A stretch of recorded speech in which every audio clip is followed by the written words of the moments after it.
Everybody, welcome back to my channel. In lieu of my 100,000 subscriber success, I wanted to talk about how I got here in the first place and what sort of prompted me to start my channel, what was the inspiration behind it, and the kind of behaviors and habits that I now realize are an intrinsic part of who I am that really led to me doing this. Having a high subscriber count, really getting to like internet fame wasn't really the goal. And my goal is a little bit sadder. It was more in sadness and out of loneliness that I was reaching out looking for community, because I was so lost when I did that. So as when I shoot, I always kind of treat myself to a soda. I don't drink a lot of soda, but this time we're going with an Italian soda not because it matches, but Italian cola is a lot lighter and far less aggressive than, say, like Pepsi or Coca-Cola. So we go with Italian soda, where it's at, though. When I started my YouTube channel, I was just coming out of a pretty bad situation. I was in one of those relationships I know a lot of you can relate to because we've spoke about it many times in the comments and you shared your stories with me, but you find yourself in a relationship where the person is attracted to you for who you are and the person that you are in the first place, but the second that they get you, they become bored with that or just want to play games. I don't know what it is, but they suddenly begin to shame you for being who you are. And it gets to a point where it's just so excessive that you kind of lose any sense of self-worth. So there goes your capacity to leave out the door. And then suddenly you're committed in a sense where you have no choice but to kind of stay involved. I don't really change very much, but I'm nothing if not myself. And I've always been very true to myself. It's just kind of, call it stubborn, call it, you find something that fits, you find something that's comfortable, and you kind of stick with it, and that's really where I am. But what had gotten to the point where it just became so much easier. Life became easier, it became more peaceful, and became more calm if I just gave in, and rather than dig my heels in as I had been, you just get weak, and you just had enough, and all you want is just peace. And bits and pieces just began being chipped away from who I was. And it happened very slowly over an extended period. And when that kind of thing happens so slowly, you don't realize it's really happening until you make it to a point where you don't recognize yourself anymore, where all of the things that made you who you are, all of your loves, all of your passions, all of your favorite movies, your favorite music, the things that you like to wear, you don't remember what those are, and they don't make much sense to you anymore either. You're just not interested in those things. You just sort of, you're not living, you're existing, and that's where I was. And it went on for a good few years, 4 years. And when I got out of that, you reach a point where you start to slowly question who you are. Once you're removed from that situation and that person that was shaming you for who you were, suddenly they don't exist anymore. But that person is still in there. So you slowly start to find yourself again, but they're surprisingly buried. So you got to do a lot of searching. And it was kind of like, it was a weird sense of culture shock going through it and having to find myself. And when I began to listening to the music that I used to listen to, I was sort of like, when he and I had gotten together, I was still very much me, but I was going through the progression of who I am. I was kind of going through the course of my life, my journey through Goth, and I was kind of halted in the middle of that, and it never kind of progressed. So finding my way back, I kind of had to start from the beginning again. And finding my way back was definitely an interesting experience. And the first thing I did was I went to YouTube and nearly freaking died because I was in shock at what I saw. And we've talked about this before, but this is a foray into the journey of how I got here. So what I had found were people using the term goth, but exhibiting it in a different way. And it never really occurred to me that, hey, maybe this is just sort of an evolution as to what it's become. It never even entered my brain, because I'm like, no. This is in no way what goth is. I found people doing hauls and unboxings and talking about their favorite nu metal bands, and culture shock is really what it was. And I did find a few goth YouTubers that were very young and new to the subculture, and they knew exactly what it was they were looking for. They knew that that whole haul and unboxing kind of goth YouTube thing was not it, but they were still trying to find it. And it's the sense that I kind of, I had noticed kind of coming back into it, which is what a lot of new goths are finding, is that it's very buried. When you put something like goth, it kind of in a fishbowl, so to speak, everybody can see it, so everybody kind of picks and chooses what they want from it, because now it's visible to all. So they see this thing and they kind of come out with their own interpretation, and they in a lot of ways will bastardize it. And unfortunately, when it comes to the masses, when it comes to the media, it becomes like the most popular version of, that's what's going to make it to the forefront. The SoundCloud rappers, the OF models and performers, all of the fashion goths, etc., the people who just like the style. And that's what's going to kind of float to the top, and then everything else, the real stuff, kind of just slowly trickles down to the bottom, and you got to really swim down and get to it. And that's what I noticed with a lot of the goth YouTubers that were legitimate, that I had found were working with and really trying to find it, which in a lot of senses it was, even though when I came up in the subculture, I came up at a time where there was none of this technology. None of it existed. So we had to find things by word of mouth, by publication. You found things in person and you really dug to find these things. And in a lot of ways, that was far easier than what people had to deal with today.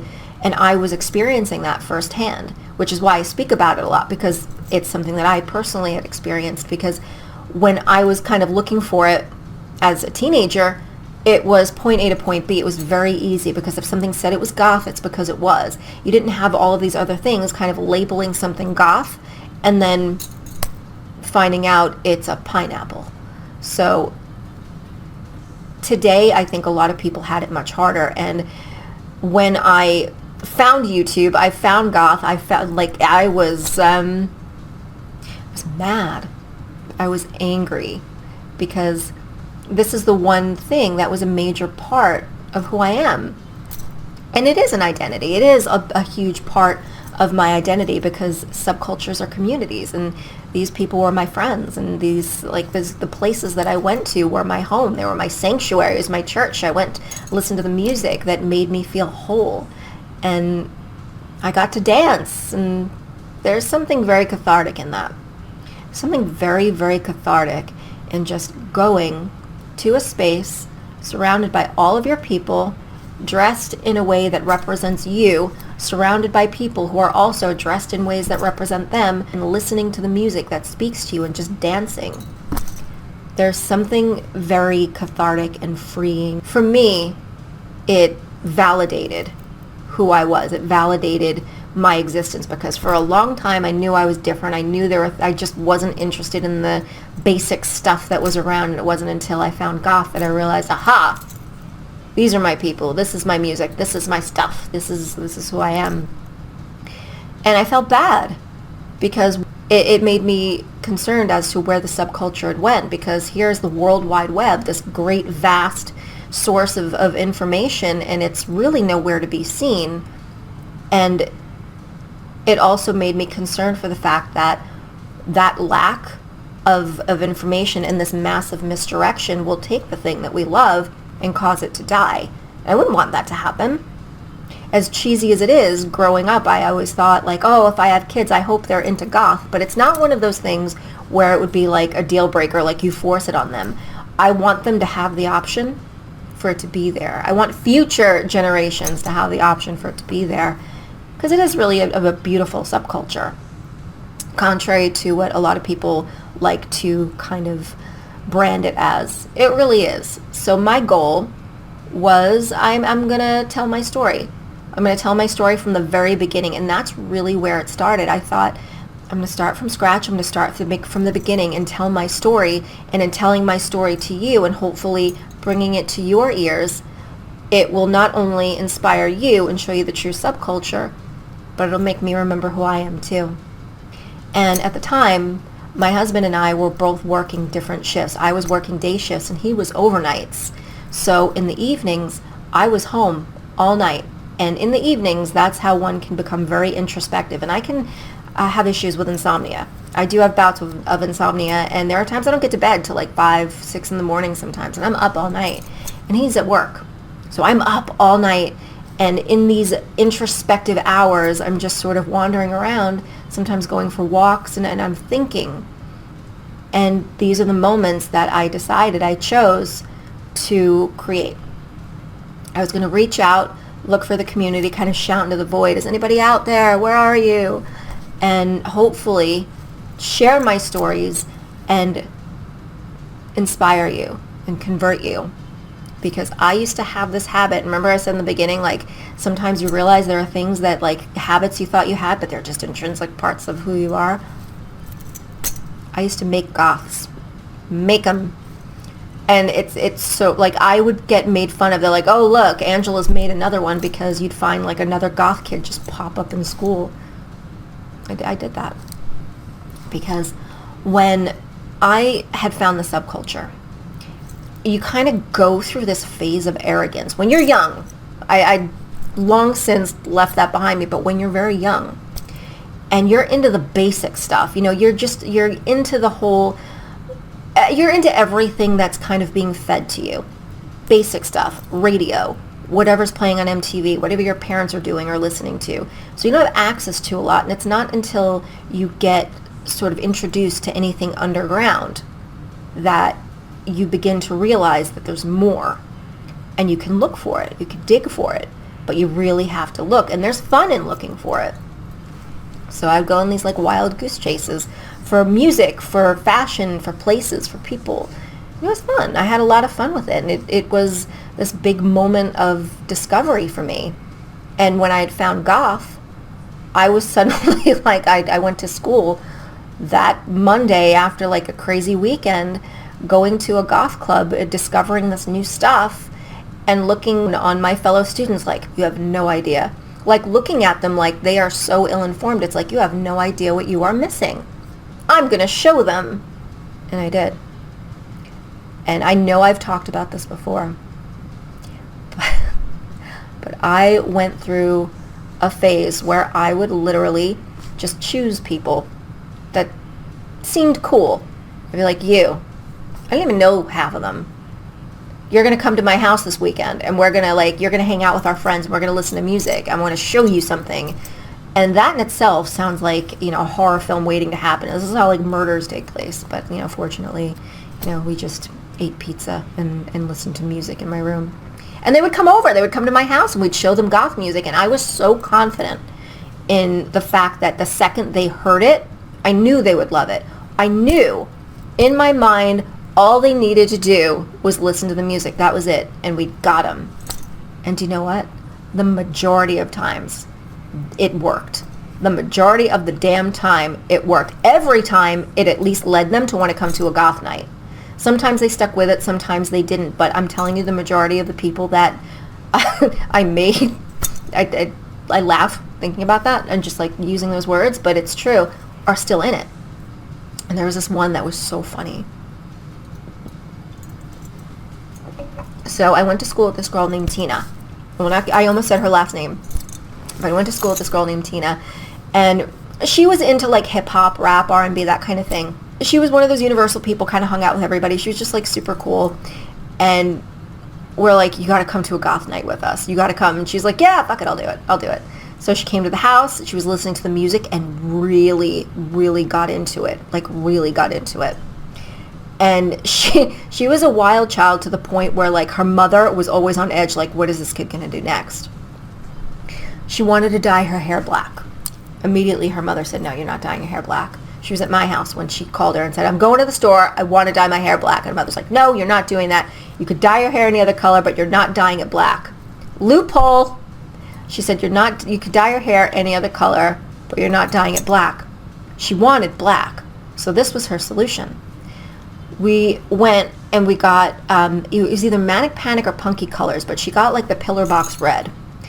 And she also got a bottle of peroxide, like bleach. This was at my house, so we bleached her whole head.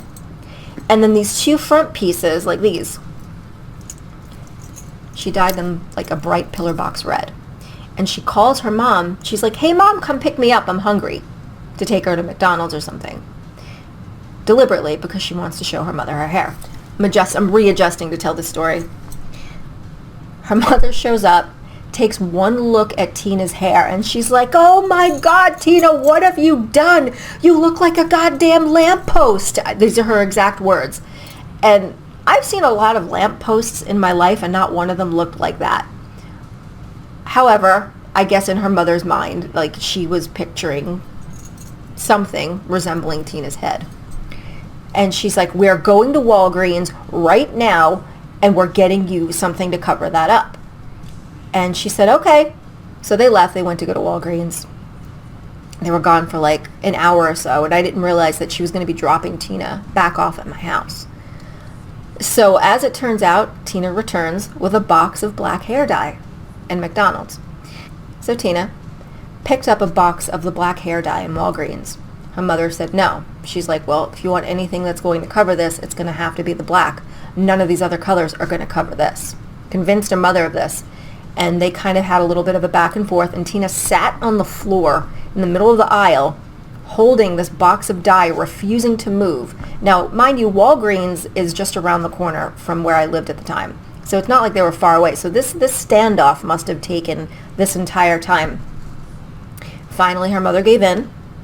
She came to my house, and she proceeded to go and dye her hair black. And that was her ploy. That was her grand idea, to get her mother to get her to dye her hair black, to do something absolutely ridiculous that she knew her mother would hate, and convince her only black would cover it. It's a pretty good idea. But that weekend, we went to a goth night called Strychnine. But it's not strychnine like, the poison. It's actually spelled like this. So we went to Strychnine, and she is introduced to our friend Eric. And Eric is one of the DJs there. She immediately head over heels for Eric. And she borrowed for that night, what year was this? We were in 10th, so it was 96. I had this PVC dress, and it was like a tank top dress. It was lip service, square neck. It was kind of fit and flare. And that was the dress that she wore. And she wore one of those big dog collars, the really thick ones, black, spikes here, big O-ring here. And that's what she wore out. And it was like the very popular style of the 90s when you had the short hair, because her hair was cropped, where you part it down the middle, pieces up front, and then you tease the back. And so we went out, and Tina took off. We couldn't find her, left with Eric. We didn't know where anybody was. And my mother came to pick us up, and no Tina. We had to come home. And my mother was kind of freaking out. We had to call her mother. Her mother's freaking out. We don't know where she is. My mother goes back to the club, asks me where it is, and she's paranoid that she's been like murdered and put in a dumpster. So she opens the dumpster in the back of the club, going on her own investigation to look in. Remember how I said, like, Tina was wearing a black PVC dress? What do garbage bags look like? Trash bags? The black plastic? My mother opens it and just sees the black plastic and flips out and thinks that she's been dumped in the dumpster. So this is a time before cell phones where you can't just call people and keep in touch. And I get a call from my mother on a payphone freaking out. I think she's in the dumpster. She's been murdered. I'm like, she's not. She's fine. She's here with no eyebrows. She made me look like an angel. So I was happy about that one. But from what I understand, I spoke to Tina not too long ago, actually, and she still listens to the same music.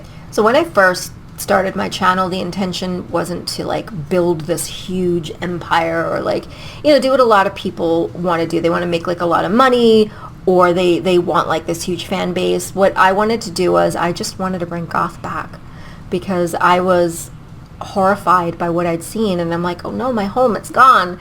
Because for me, goth is a huge part of my life for many different ways. And a lot of you do know, like, my story and why.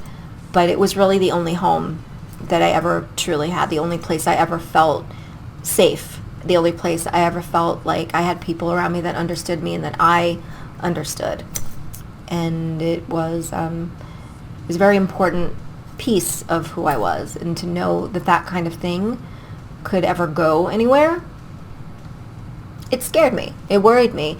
And to come out of a really bad relationship, and it is traumatizing, and it can give you whiplash, not remembering who you are, in a sense, to where, like, you know, you don't really remember your favorite movies, or like when you hear some of the songs that you used to listen to, you bust out the old CDs that you haven't listened to in years, and it was almost like hearing them for the first time, and then suddenly you're brought back to this completely different version of yourself. When you listen to music from your history, from your past, they all represent different parts of your journey, and will even bring up memories, and that's what it was for me. So it was a huge, practically like Technicolor immersion into who I was. And I was so mad. I was like, where did I go? How did that happen? It happens. It happens. And in my case, it was done in a way to where I let parts of myself go slowly, very slowly, to the point where I didn't know it was going anywhere. But I did it out of necessity. I did it because I wanted peace. I did it because I didn't want to hurt anymore. I didn't want to be criticized and made to feel shame about the person that I was, the person that I am.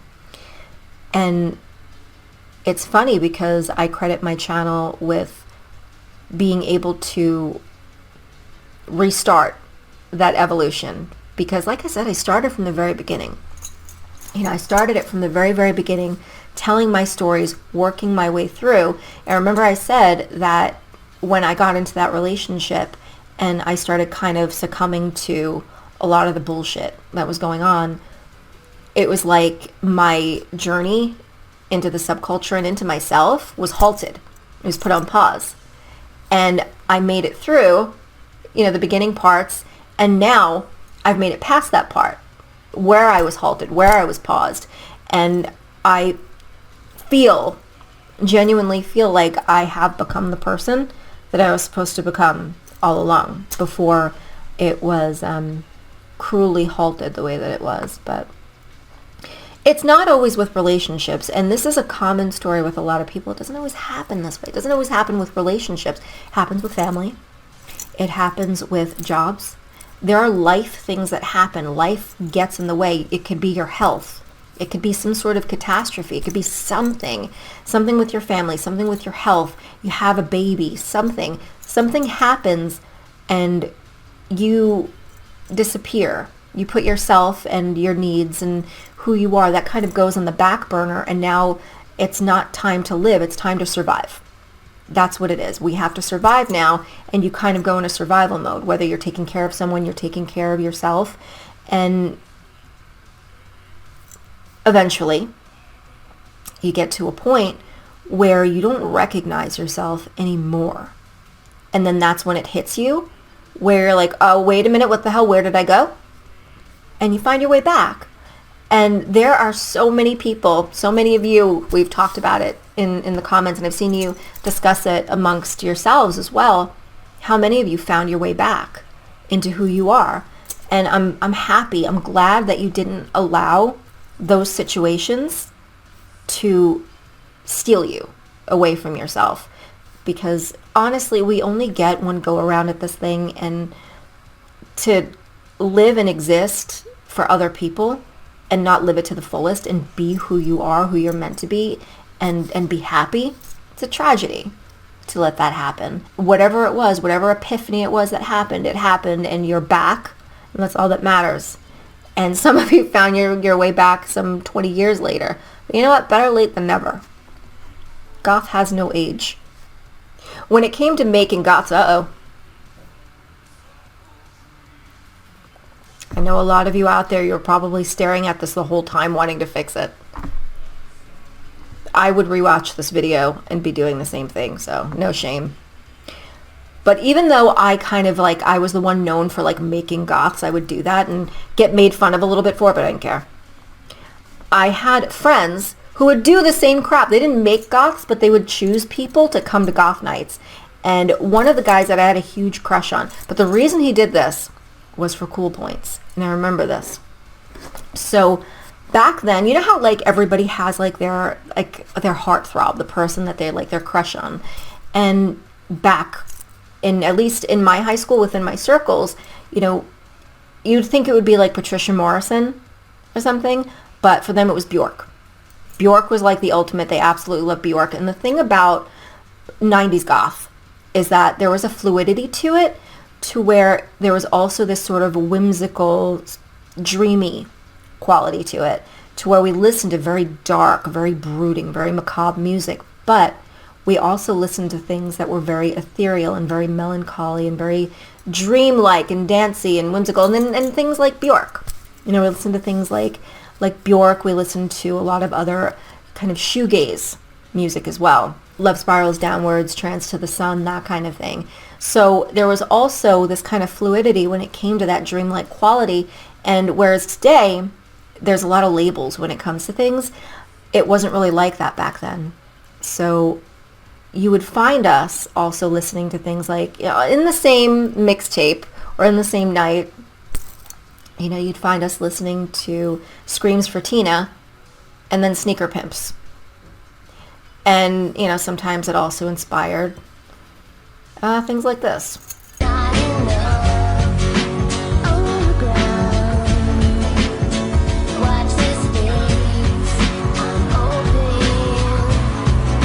I have no excuse for that.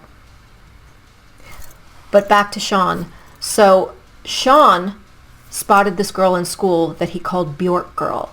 And she was somebody that she had very much the features of Bjork, but she was very normal, very quiet, very sweet. She wasn't really part of any kind of clique. You know, in high school, they had like a lot of cliques and things. You had like your jocks, your preppies, then you had like your fluff girls that we called them. They were like your girly girls. And then when you had the alternative crew, even they had their sub-crew. So alternative was kind of a blanket term, but it was for different things. You had your metalhead, you had your grunge kid, you had your geek freak, you had your goth and industrial was one and the same. So they grouped us together. So goth industrial. So there was like a whole bunch of us. No emo kids. Not yet. So she wasn't really part of anything. And somehow he managed to convince her to come to a night, a goth night called Detour, which is located in Queens. And he was obsessed with Bjork Girl. Bjork Girl has to come with us. And she was adorable. She did kind of look like Bjork. She was like tiny, cute. He kept saying he was going to get her to come to Detour. And he did. We showed up at Detour one night, and there she is, like all smiling and shy. And he's parading her around like, ha, this is Bjork Girl. We're high school kids. You know, we're among like the OG goths who have been there since the 80s, and they're looking at us like, what are you doing? Luckily, I was not part of that. She was very cute, very sweet, but I was not part of the whole, the Bjork fanfare. I listened to Bjork, but I wasn't looking to find people to cosplay them for cool points. I wonder how she's doing. I wish I remember her name. I like to look people up from high school, but I don't really know what I expected to come from starting this. And I know that all I wanted was to find others within the community and inspire others to kind of bring it back to where it was, because I missed that, and I wanted other people to have access to it, because I felt like it wasn't fair. I genuinely felt guilt and the fact that I was able to experience that, and my friends, we had these beautiful memories and these experiences, but the newer generations weren't privy to that. They didn't have that, and that bothered me, and it felt unfair. It was like an injustice, like call it the Libra in me, but those scales were tipped, and I'm like, no, that's not fair. So I wanted to get the word out. I wanted to get people out there and to know these are the bands we listen to. This is the story behind this band. This is how we found music. Because there's a lot of, do you ever get nostalgia for something that you never experienced and it just causes you to daydream and just want that so bad, that's what I wanted to inspire. I wanted to inspire that kind of thing. And the things that we used to do when we couldn't club, when we couldn't go to a goth night. And when I say club, I always think of like something very different. I think of people just going out and drinking, and that's not what it was. The goth nights were very different because since we're a very community-based subculture, it was more than that. It was about self-expression. It was about meeting other people that were like you. It was about getting to know more about yourself, but then learning more about other people. So a burp. So you would leave these places not just feeling like you're in a cloud because you just listened to the most amazing music and got to dance and you got to dress up and you got to see other people dressed up, and to be able to physically express yourself, there's something about that almost feels, it's not just cathartic. I know I've said that before, but it's not just cathartic. It is self-affirming. It is like scratching an itch. I don't know if that makes sense.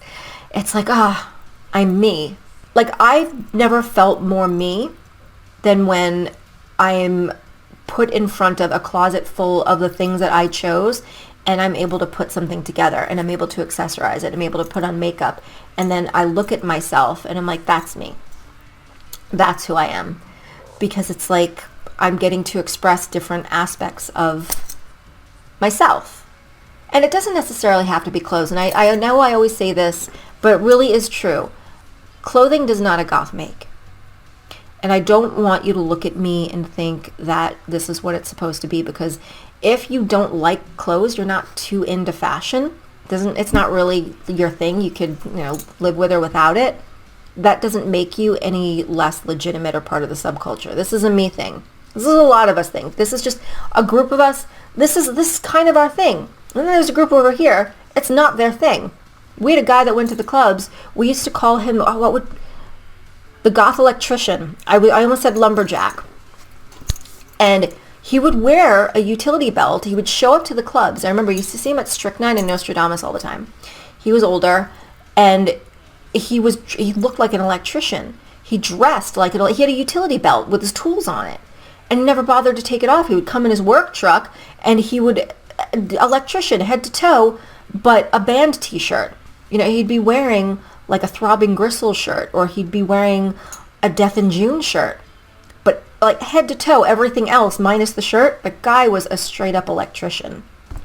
Some people called him the goth plumber. I can see him in my brain, and I'm trying to remember his name, but I remember him pulling up, parking in the same spot at Strychnine in his pickup truck with his tools and his tool belt and his jeans, like clearly his work jeans, boots, clearly his work boots. And he was all about the music. He'd pull up, you'd hear his music blasting, and he was legit. He was part of the scene. He knew a lot about music. And he'd just show up to the club, probably straight from work. And he'd dance, and he'd talk to people. He was a really cool guy.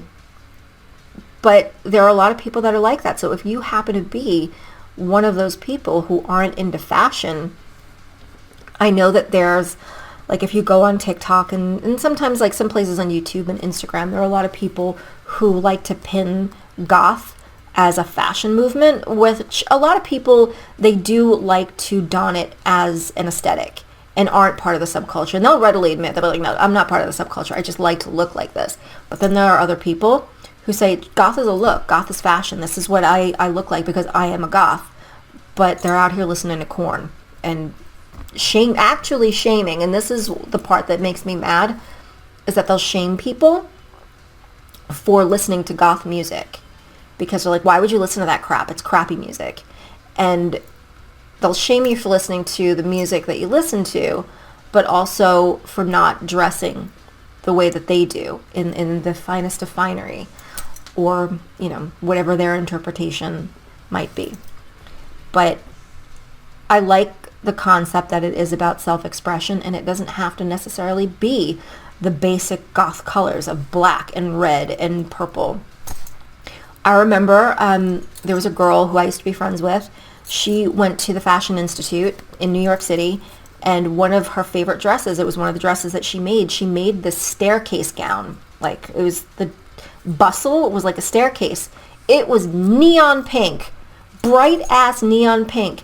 And you want to talk about an oracle of music? She used to have a radio station. Stony Brook, if you are from Long Island and you remember a radio station that came out of Stony Brook, it was on Saturday nights, and it was for like several hours they let her spin, and it was her radio station. For those few hours, she would play like the best underground, like you would learn so much goth music. But she was out there, no makeup. Her hair was like just like a dirty blonde color. It was her natural color. She just let it do whatever she wanted it to do. Never wore makeup, and she wore bright neon colors. You'd never know her as a goth. So, but this was her form of self-expression. She didn't want to wear makeup. That wasn't her thing. Didn't care about makeup. Hair, not my thing. I like it natural. Clothes, give me bright neon colors. I'm totally fine with that. But you put her up against any of these internet goths, like these TikTok goths that like to talk the talk, but they don't walk the walk, she'd blow them out of the water because they wouldn't know a single band that, she was talking about. And she also had a lot of experience in the way that she saw a lot of the bands she saw. And I was a year too late because of how old I was. She was able to see when they came and toured New York City, Rosetta Stone, Corpus Delicti, Faith in the Muse, Gothic. They all played together. And I was probably at home doing my homework because I'd go to school the following day, and it was before I knew how to lie to my parents and go on a train. I'm not recommending you lie to your parents. Don't do that. The world is far too crazy and people have gone far too apathetic these days. Don't risk it. I always manage to drink my lipstick off. I scared the crap out of myself one day. I had a piece of gum, regular white stick of gum, and I was wearing this lipstick. And by the time the gum had lost its flavor and I went to spit it out, it was the same exact color as the lipstick. I am applying it incorrectly.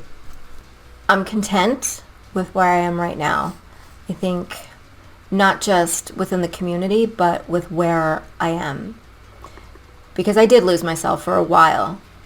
And I was lonely when I started my channel. I was lonely, I was lost, and I was desperately trying to figure out who I was. And I had this grand idea that the best way to do it and the best way to heal myself was to tell you my stories. Because I would give you that sense of nostalgia for something maybe you never experienced, or you did and you forgot, like me, while simultaneously reminding myself of where I came from. And I'm telling you right now, I would never trade, ever, ever, ever. I would never trade those moments for the world. Anything. You could offer me anything. Some of you have been with me from the very beginning, and I genuinely wanted to thank you for staying with me for that long and putting your trust and your faith in me and listening to my stories and also being part of that journey, because the journey never stopped in the 90s. It continued on. And you're part of that. Because you're part of that return. You're the reason that I was able to find the person that I was and just sort of go back to the last save point. And I'm like, ta-da, here I am. And I owe that a lot to you. And I really do hope that as much as you've been able to sort of revive me, that I've been able to inspire you and help you. But I'm happy with the community that we've been able to build. It makes me happy. I'm also happy that I've been able to calm down because, man, if you were with me from the beginning and you saw my early videos, I was mad. I was really mad.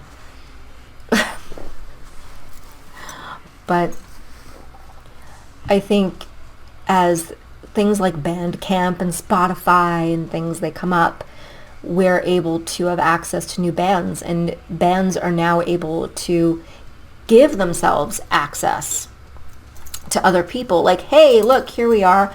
Because it wasn't really like that. It was all about finding a record label and getting yourself heard, or making mixtapes and handing them out. But it's not like that anymore. And now that we have things like Bandcamp, we have Spotify, even YouTube and TikTok, we have all of these different methods for these bands to introduce themselves to us. We can share them that way. So the best way is to be able to share it and make sure that we're sharing the right thing. And support them by going to the gigs, because I promise you, if you're ever nervous about going to a gig, go with a friend. Even if that friend is not involved in the subculture, bribe them with food. I find that when you bribe people, food is like the best bargaining chip. Screw money. Give people cake. Give them pizza. Give them pie. I've done this. It works. But I don't want you to kind of be cheated out of an experience that you might otherwise have loved. I'm fortunate that I live in a place where a lot of the bands do come through. But I do want to tell you, and I'm curious if you want to hear this, when New York went synth pop crazy, and there was a period where it was the majority of what I listened to. And the reason for that, of course, was the story that I've told before about the raver / cybergoth takeover of 2005, which I've told before. But the lead up to that had a lot to do with synth pop, because synth pop became like the goth replacement, because you had to have something electronic. Everything was like, oh, beep, beep, boop, boop. But if you want to hear that story, let me know, because it definitely involves a lot of travel, because this is the time that my ex was also in different ex was in a synth pop band. And if you heard from my last video, you probably heard in the background a very familiar voice. My ex's band, his name is John Sepulveda. He has a band called Matrix, and over COVID, the lockdown, we did a cover of Switchblade Symphony, Dollhouse.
And that's that.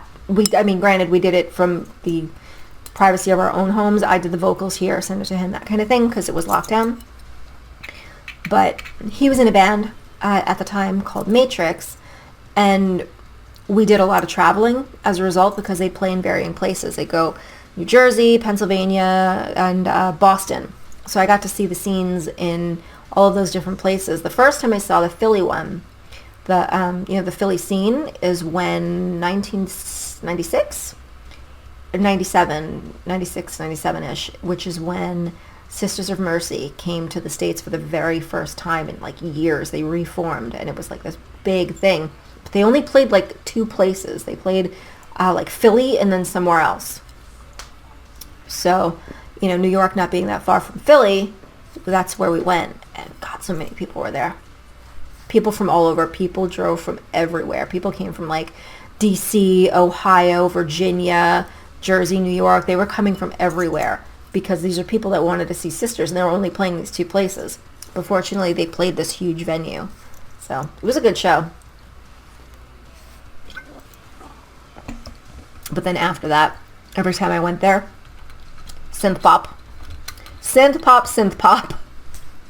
But to be honest, I do have a fondness and nostalgia for old synth pop, but I have to say I much prefer the more modern stuff, because I find it a little bit more cohesive with goth music, because I can see it blends quite easily and seamlessly if you were to put on a mixtape or you playing on a dance floor. I think it's definitely far more cohesive in that sense. In the same way that old school industrial was more cohesive with goth, because nowadays the way that it's branched off, it's very, very different. And it's evolved and become its own thing. And I don't listen to new industrial at all. Not my thing. I know people get really mad when I say that. It's just not. If I do, it's the older stuff that I tend to prefer. You know, I like Sister Machine Gun. I like Pop Will Eat Itself. I like the old stuff. I like Wax Tracks. I like that kind of thing. But it's my nostalgia and my history coming out. I could be very stubborn and dig my heels in. And whereas I should have done that before, in the very beginning, before I went and lost myself, something shook them heels loose, but that is never going to happen again. I don't care. This is me. I'm not going anywhere. And I wanted to thank you guys for sticking with me all this time and being part of the community and everybody being there for each other in the community that we built. I'm freaking obsessed. And the amount of you that I got the opportunity to meet. But again, everyone, thank you so much for being part of the journey, and thank you for trusting me to inspire you, and thank you for bringing me back. And until next time, keep a lookout for the live stream. Bye.